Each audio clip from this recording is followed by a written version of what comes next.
Perkenalkan, nama aku Ahmad Ilham Zaki dari TRPL 4A Pagi. Kali ini saya akan menjelaskan tentang pengujian keamanan. Materi dan contoh kasus akan dijelaskan secara beriringan. Dan untuk contoh kasus, saya akan mengambil contoh pengujian keamanan pada aplikasi e-commerce. Cerita dimulai di sebuah kota terdapat startup e-commerce yang sedang naik daun, bernama Tokopedia, dipimpin oleh seorang CTO bernama Zaki. Tim Tokopedia bercita-cita membangun platform belanja online yang paling aman dan andal. Mereka tahu satu celah keamanan saja bisa menghancurkan bisnis dan kepercayaan pelanggan yang sudah mereka bangun dengan susah payah. Pada saat itu, aplikasi Tokopedia sudah hampir selesai dikembangkan. Fitur-fiturnya sudah lengkap, desainnya menarik, tapi Zaki sebagai CTO tahu bahwa masih ada tahap yang kurang, yaitu pengujian keamanan.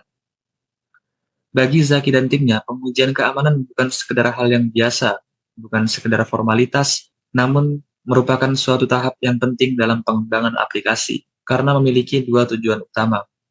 Pertama, memvalidasi dan memverifikasi fungsi serta keamanan aplikasi. Kedua, memastikan setiap baris kode yang mereka tulis dapat berjalan persis seperti yang diharapkan. Langkah pertama, validasi attack surface, yaitu memverifikasi apakah kontrol keamanan yang sudah dipasang benar-benar ada dan efektif. Saat itu, tim Tokopedia sedang menguji keamanan pada fitur keranjang belanja. Fitur ini terlihat sederhana, tetapi di baliknya ada banyak potensi serangan. Seseorang bisa saja mencoba memanipulasi harga barang di keranjang menjadi Rp0, atau bahkan menyisipkan kode berbahaya melalui kolom kupon diskon. Disinilah pengujian dimulai. Pemeriksaan kode dilakukan saat aplikasi benar-benar dijalankan. Zaki memutuskan untuk menggunakan 3 metode pengujian utama untuk memastikan tidak ada celah yang terlewat. Yang pertama, white box testing.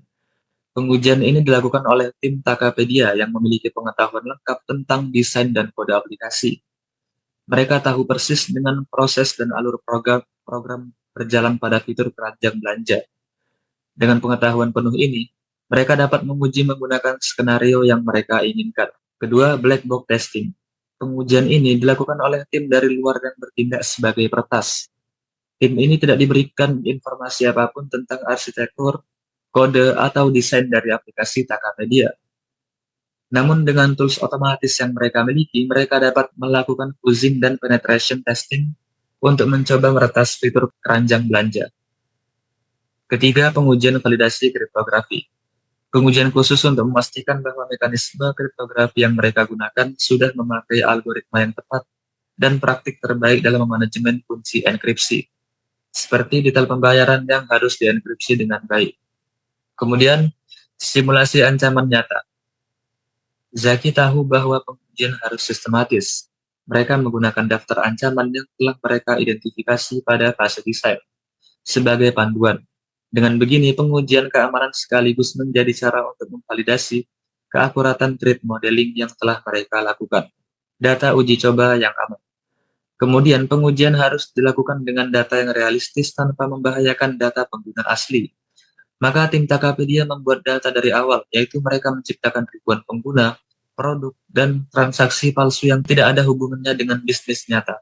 Data dummy ini cukup realistis untuk menguji fungsionalitas. Mereka juga dapat menggunakan tools khusus yang bisa membuat data uji coba dengan mudah. Dan tahap yang terakhir adalah pelaporan dan pelacakan cacat. Saat melakukan pengujian black box testing, tim peretas menemukan sebuah celah. Mereka berhasil memanipulasi harga sebuah produk menjadi Rp0 dengan menyisipkan kode tertentu saat proses checkout. Ini adalah sebuah cacat atau defect yang sangat berbahaya, karena dapat merugikan penjual dan developer. Disinilah proses pelaporan dan pelacakan cacat menjadi penting. Tim penguji yang bertindak sebagai peretas dapat membuat laporan yang rinci berisi langkah-langkah persis untuk mereproduksi cacat tersebut, dampak yang ditimbulkan, screenshot dan log yang relevan, saran awal mengenai kemungkinan lokasi kode yang bermasalah. Dengan laporan rinci seperti ini, tim Tokopedia dapat dengan cepat menentukan akar penyebab masalah atau root cause dan segera memperbaikinya. Mungkin sekian dari saya dan terima kasih.